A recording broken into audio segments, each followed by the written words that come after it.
el duodeno y tenemos el ilion. Bien, en el estómago, la B12, que os la voy a pintar en azulito, en el estómago la B12, la cobalamina, la B12, va unida a su amiguita. Su amiguita es, os la pinto en rojo, la proteína ligadora de cobalamina, ¿vale? Juntitas como buenas amiguitas, la B12 y la proteína ligadora de B12 viajan al duodeno. Y es en el duodeno donde por acción de una lipasa pancreática, en un contexto de un pH más alcalino, es decir, más alto, es decir, menos ácido, la B12, en azulito, se separa de su amiguita, la proteína ligadora de B12. Todos estos pasos que digo son importantes para que se produzca esta absorción de la B12. Y eso permite que la B12 viaje ella solita al ilion, y en el ilion esta B12 se va a absorber. ¿Y quién va a favorecer esa absorción? El factor intrínseco. Vuelvo a repetir. En el estómago la B12, la cobalamina, va unida a la proteína ligadora de B12, a la proteína ligadora de cobalamina. Juntitas viajan hasta el duodeno. En el duodeno, por acción de una lipasa pancreática en un contexto de pH más alcalino, es decir, más alto, es decir, menos ácido, la B12 se separa de la proteína ligadora de B12. Y entonces esa B12 puede viajar al ilion y allí, acción mediada del factor intrínseco, absorberse. La opción número 3 que nos dice, ¿la vitamina B12 y las sales biliares se absorben en el ilion? Es correcta. La B12 se absorbe en el ilion y además es correcto que la recirculación enterohepática tiene lugar en el ilion. A raíz de esto, a raíz de esta concatenación de elementos que acabamos de describir ahora, hay quien dirá, bueno, pues llámese lo importante. Llámese lo importante, lo que me van a preguntar en el MIR, ¿qué es esto? Saberme que la B12 y las sales biliares se absorben en el ilion. Y además llámese cómo es el proceso, porque lo acabamos de explicar. Bien, pues en el MIR te intentan jugar con esto. Y te intentan jugar sacándote la típica pregunta coñazo. La típica pregunta coñazo del Crohn y de la colitis. El Crohn y la colitis. La típica pregunta de, ¿la artritis es unilateral o bilateral? ¿La afectación es de boca a ano o no es de boca a ano? ¿Puede haber úlceras o no puede haber úlceras? La típica pregunta rarita entre Crohn y colitis. Y te preguntan, como pasó hace unos años, una pregunta de un chico de 24 años que llegaba a la puerta de urgencias con un cuadro diarreico, se trataba con corticoterapia, respondía y te decían que en el perfil analítico tenía una anemia con una hemoglobina de 8.7, bajita, obviamente, una hemoglobina bajita, una anemia, y que tenía un volumen corpuscular medio de 128, altito. Y que digas que ¿qué tenía este paciente? ¿Tenía un Crohn o tenía una colitis? Hombre, claro, tú, si es un paciente joven que viene con diarreas, que le tratan con corticoides, que responde, tú, de todas las opciones que había, sabías que tenía que ser el Crohn o la colitis. Pero la clave para ver si es un Crohn o una colitis era cómo era el perfil de la anemia de este paciente. Porque este paciente tenía una anemia megaloblástica. Es decir, te estoy diciendo, o el Crohn o la colitis, uno de los dos va a tener más frecuencia de anemia megaloblástica. Mira, la enfermedad de Crohn y la colitis ulcerosa tienen algunos detalles muy característicos que te van a permitir diferenciarla. La enfermedad de Crohn es una enfermedad que va de boca a ano y que tiene una afectación parcheada. Me explico. Tú puedes tener afectación por enfermedad de Crohn desde la boca hasta el ano en todo el tubo digestivo y esa afectación no va a ser continuada. Puede haber parches. En una colitis es diferente. En la colitis lo que se afecta siempre es el colorecto. En una colitis lo que se afecta es el colorecto. Y en una colitis lo que se afecta es el colorecto y la afectación es continua. ¿Qué quiero decir? Pues mira, te lo pinto.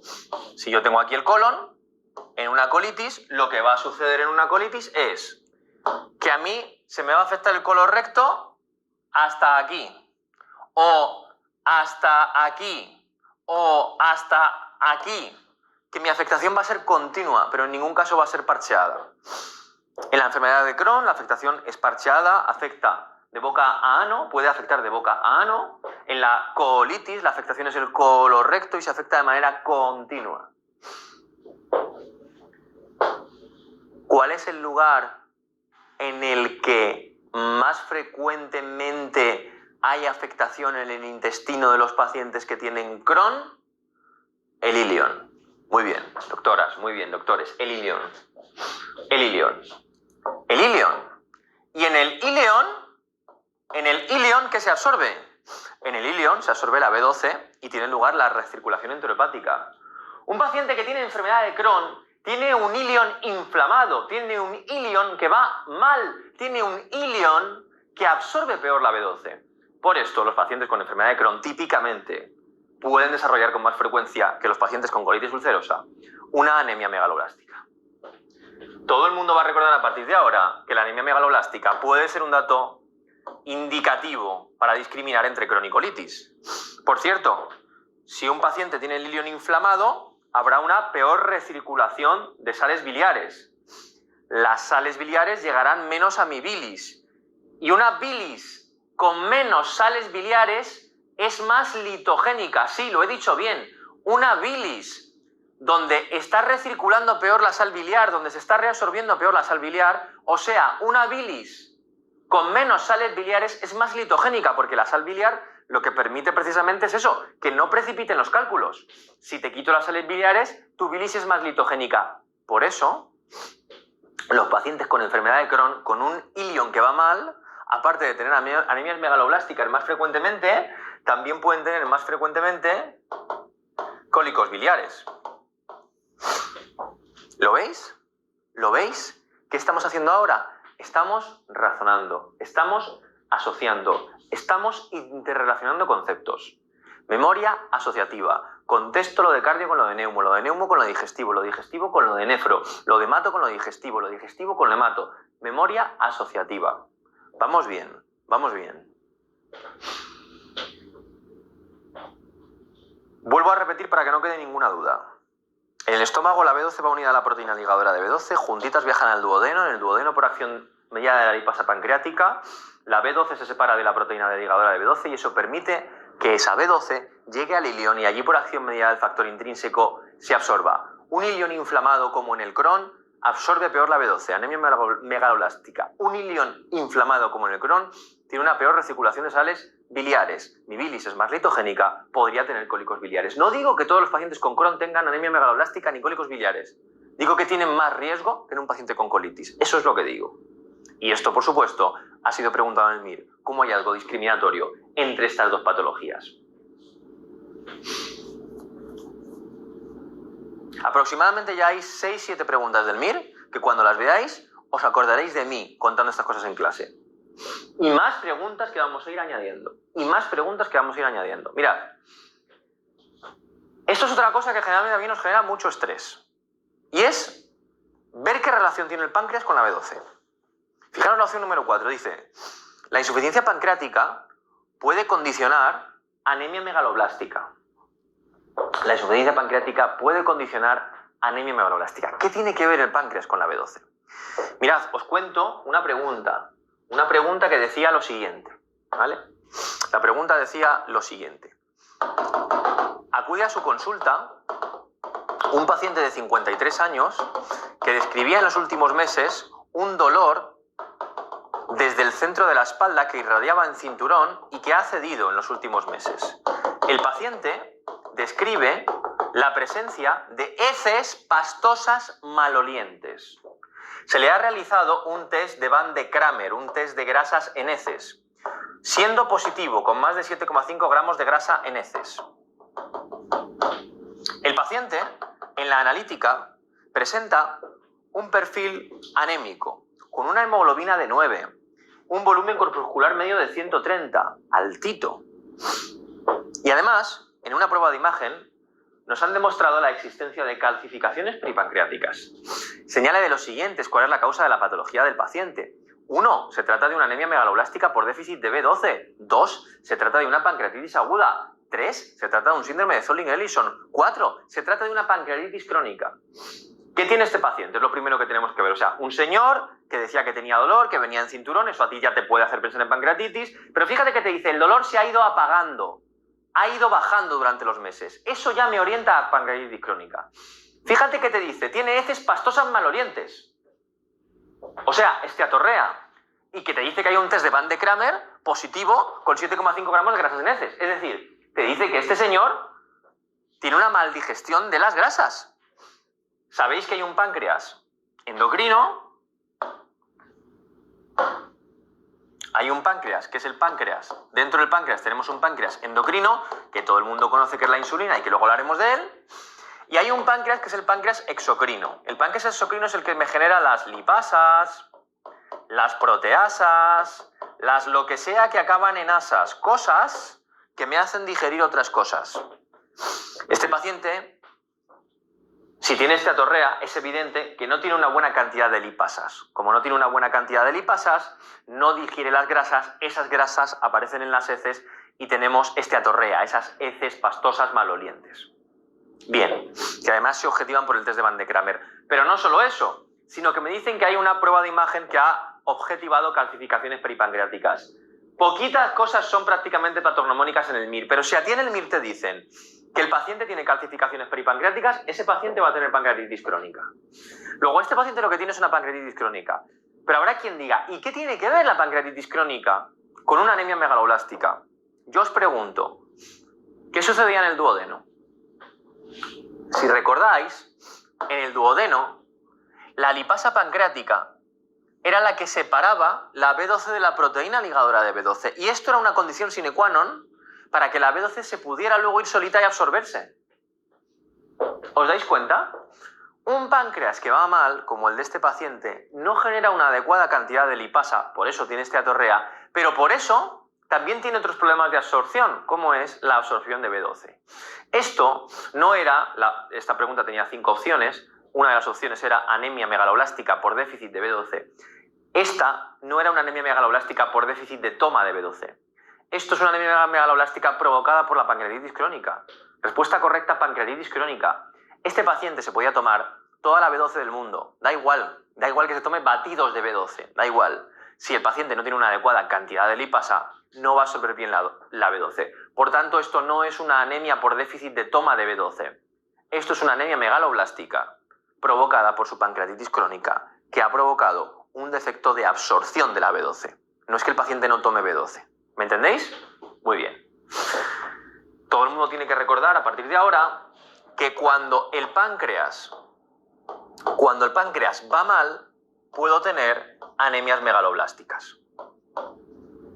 Fijaros otra pregunta que nos hacían hace un par de años, una pregunta de un chico joven de 21 años que decía así. Acude a su consulta a un varón de 21 años que describe típicamente un dolor por las noches que le despierta por la noche y que le calma cuando come, urente en la boca del estómago. O sea, un paciente, ¿qué es esto? Un paciente que tiene un dolor en la boca del estómago que le da pinchazos y que le calma cuando come, ¿qué es? Esto es una úlcera péptica. Esto es una úlcera. Es una úlcera, ¿vale? O sea, a ti te viene alguien que tú no conoces, estás en la puerta de urgencias, oiga, mire, tengo un dolor en el estómago y me calma cuando como. Pues lo que usted tiene es una úlcera, hasta que se demuestre lo contrario. Vale.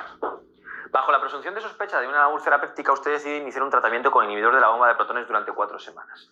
El tratamiento resulta no satisfactorio, empeorando la clínica del paciente. Es por este motivo que ante la pérdida de 1 kilogramo de peso y la ausencia de la reversión de la clínica, usted decide realizar una endoscopia.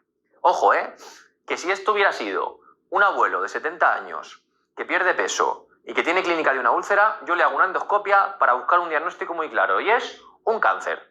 Yo le hago una endoscopia, le miro el estómago y como vea una úlcera, la biopsio porque va a tener un cáncer. Pero esto no es un abuelo de 70 años que tiene una úlcera que yo voy a biopsiar porque creo que puede tener un cáncer, porque tiene clínica, o sea, tiene 2 signos de alarma, ha perdido peso y no responde al tratamiento. Esto no es eso. Esto es un chico joven.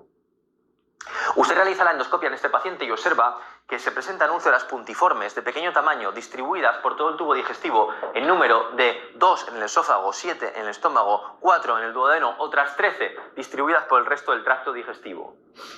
El paciente tiene un perfil analítico con una hemoglobina de 8.7 bajita, un volumen corpuscular medio de 126 altito. Señale de las siguientes, ¿cuál es la causa de la anemia del paciente? 1. Se trata de una anemia megaloblástica por déficit de toma de B12. 2. Se trata de una pancreatitis crónica que condiciona un defecto de la absorción de B12. 3. Se trata de una pancreatitis aguda que condiciona un defecto de la absorción de B12. 4. Se trata de un síndrome de Zollinger-Ellison. ¿Qué le pasa a este chico joven? Mirad. Este chico joven lo que le pasa es lo siguiente. Cuando escuchéis úlceras pequeñas puntiformes, distribuidas por todo el tubo digestivo y en un chico joven, empezar a pensar en síndrome de Zollinger-Ellison. El síndrome de Zollinger-Ellison se provoca por un tumor, por un gastrinoma, que genera gastrina. Esta gastrina lo que va a hacer es una hipersecreción de ácido clorhídrico. Y ese ácido clorhídrico sí que progresa por todo el tubo digestivo hacia adelante. Así como te he dicho que el hecho de tener más gastrina no va a hacer que tú tengas un reflujo, sí que ese ácido te va a poder progresar por el resto del tubo digestivo, ¿vale? Ese ácido clorhídrico es el responsable de que el paciente tenga esa clínica de úlcera péptica y tenga esas úlceras en el estómago como hemos descrito. Y ese ácido clorhídrico, ese pH ácido a lo largo del tubo digestivo es el responsable de que tenga esas úlceras pequeñas y puntiformes distribuidas por todo el tubo digestivo. Y ahora tú me dirás, ¿y qué tiene que ver esto con las anemias megaloblásticas? Pues yo te digo, ¿cómo era el pH? ¿Cómo era el pH que necesitábamos en el duodeno? ¿Cómo era el pH que necesitábamos en el duodeno para que la B12 se separara de la proteína ligadora de B12? ¿Lo ves? El pH tenía que ser alcalino. Y al haber incrementado en un síndrome de Zollinger-Ellison, al haber hecho un pH más ácido, al haber bajado el pH en todo el tubo digestivo, en el síndrome de Zollinger-Ellison, impedimos que la lipasa actúe. Porque la lipasa pancreática necesita un pH alcalino. Y al tener un pH más ácido en todo el tubo digestivo, impedimos que actúe adecuadamente. Por eso, este paciente que tenía un síndrome de Zollinger-Ellison tenía una anemia megaloblástica.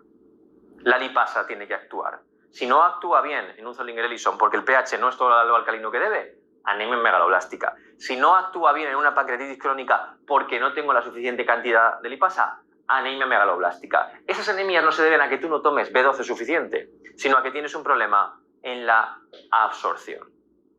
Páncreas que va mal es un páncreas que me va a dar lío, es un páncreas que puedo tener anemias megaloblásticas.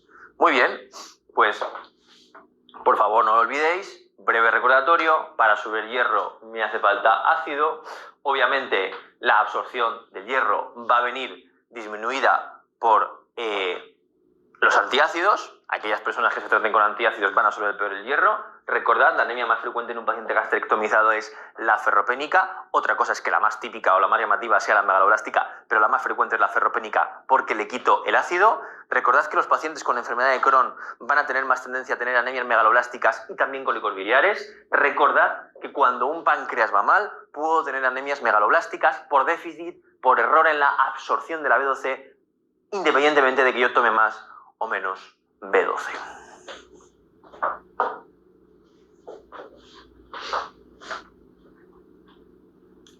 Vamos ahora a dar un salto. Y vamos a ver esta pregunta. Una pregunta que es una pregunta real del MIR. Es una pregunta muy llamativa, es una pregunta que yo cuando la vi, os voy a reproducir el razonamiento que yo hice con esta pregunta, os lo voy a reproducir para que lo hagamos juntos y veáis cómo puede ser el examen MIR. Y veáis cómo de importante es meterte en la cabeza de quien está poniendo la pregunta. Y veáis cómo incluso a veces no hay escapatoria. Es decir, a veces la pregunta es tan difícil que tú estás abocado a fallarla. Pero lo mejor que puedes hacer con esa pregunta de extrema dificultad, que hay una o dos en el MIR, así, es contestarla, es jugártela, es contestar dudando y cerrar la etapa emocional de esa pregunta. Dudo, contesto, dudo, contesto, contesto, dudo, dudo, contesto, no dudo, contesto, contesto, contesto, dudo, contesto. Y voy pasando preguntas. Os habrá pasado ya que estáis en el simulacro, contestáis una pregunta dudando, la contestáis y cuando estáis 20 preguntas más adelante estáis con el run run, con la tontería de ¿y si cambio la opción en la otra pregunta? No cambiéis opciones. Opción cambiada, opción fallada. No hay que cambiar opciones.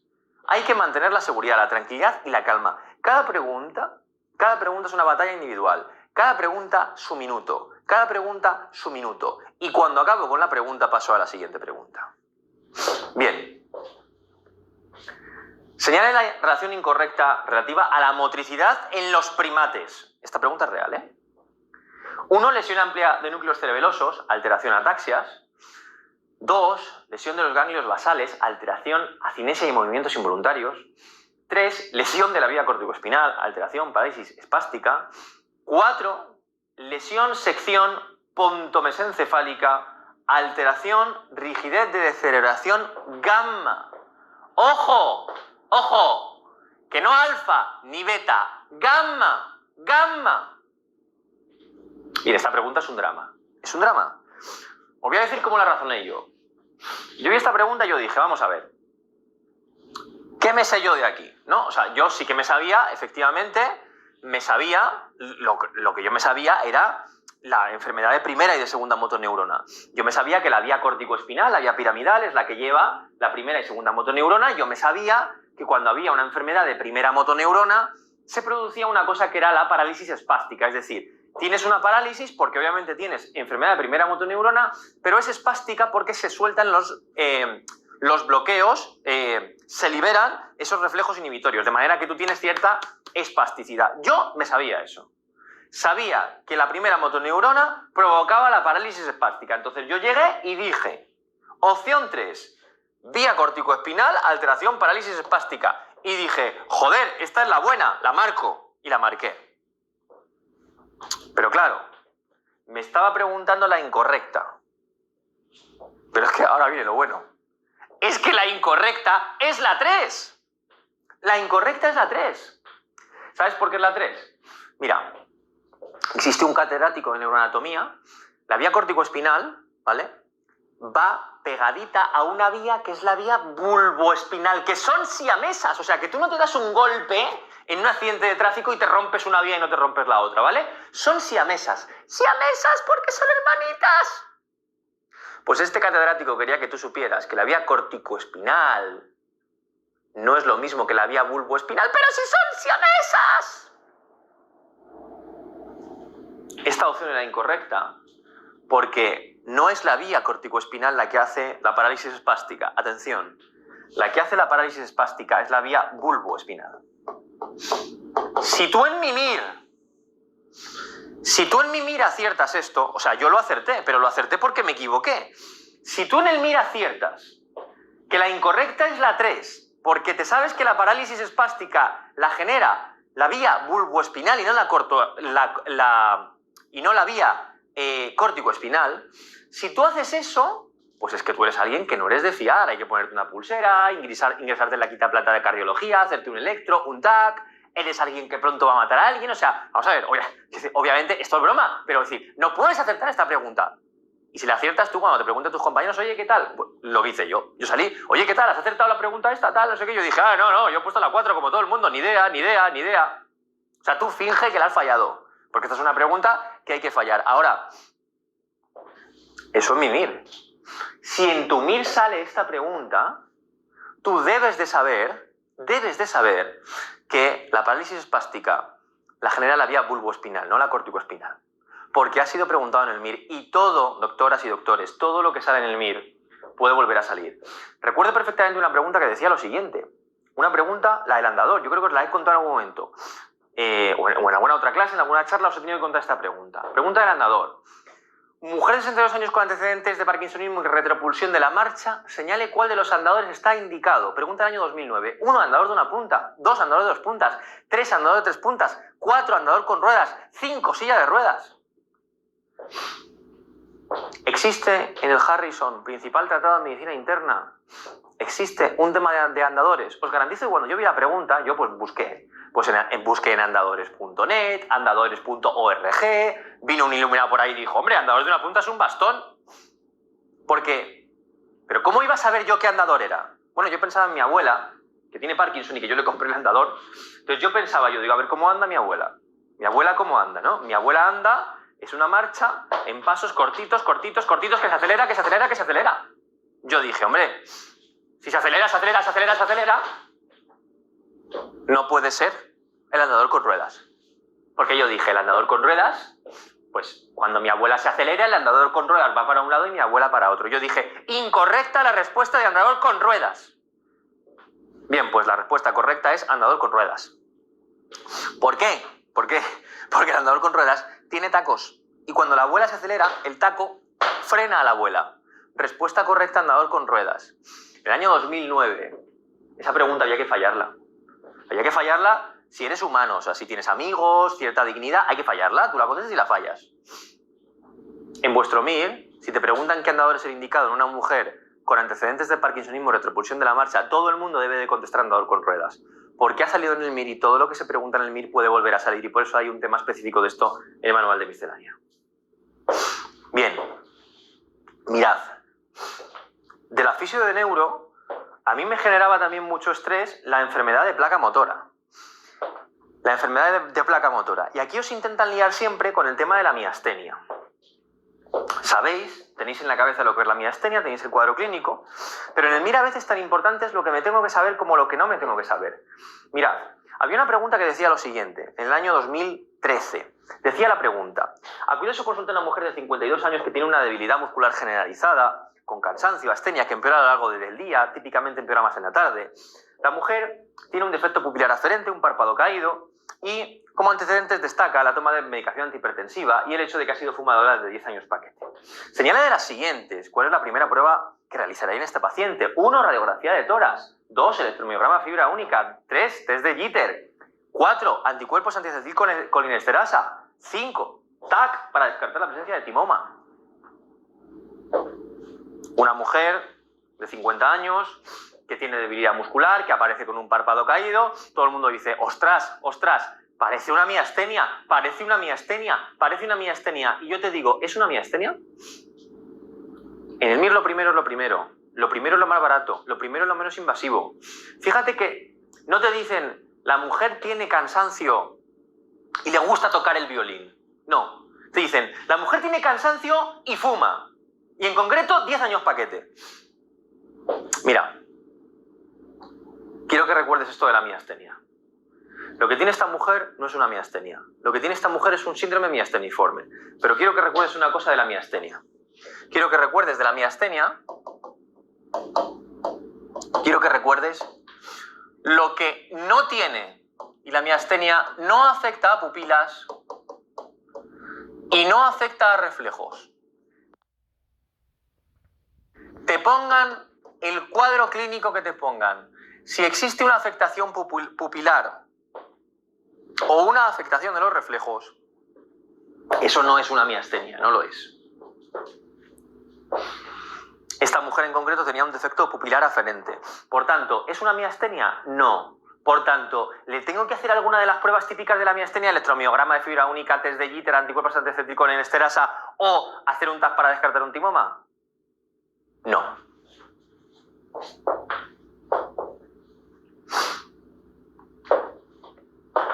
Fuma. Y al fumar tiene un cáncer de pulmón. Y lo que le está pasando a esta mujer es que tiene un carcinoma de pulmón en el vértice del tórax.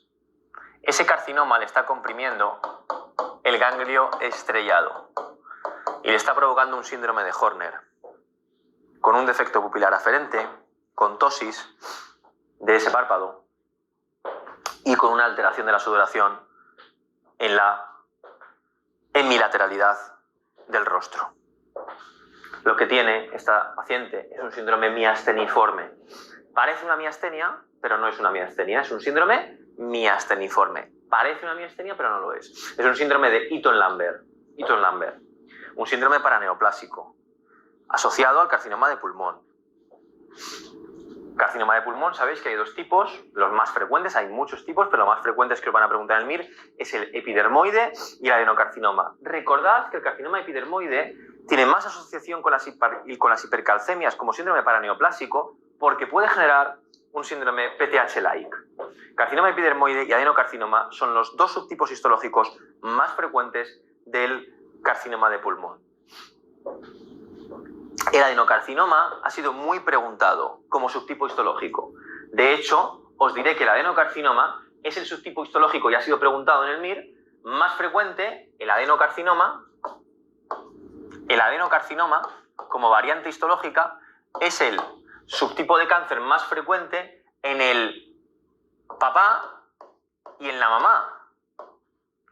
En la mamá, porque preguntaron en el año 2015 que el subtipo histológico más frecuente de carcinoma de mama era el adenocarcinoma, y en el papá, porque el subtipo histológico más frecuente en el carcinoma de páncreas es el papáncreas. Porque el adenocarcinoma es el subtipo histológico más frecuente en el papáncreas. Recordadlo. El adenocarcinoma va a ser el subtipo histológico más frecuente en el cáncer de páncreas, en el cáncer de mama, y es uno de los más frecuentes en el pulmón, junto con el carcinoma epidermoide o escamoso, que es lo mismo. El carcinoma epidermoide escamoso es lo mismo. Esta mujer tenía un defecto pupilar aferente. Luego, si algo no tenía, era una miastenia. Tan importante es lo que me tengo que saber como lo que no me tengo que saber.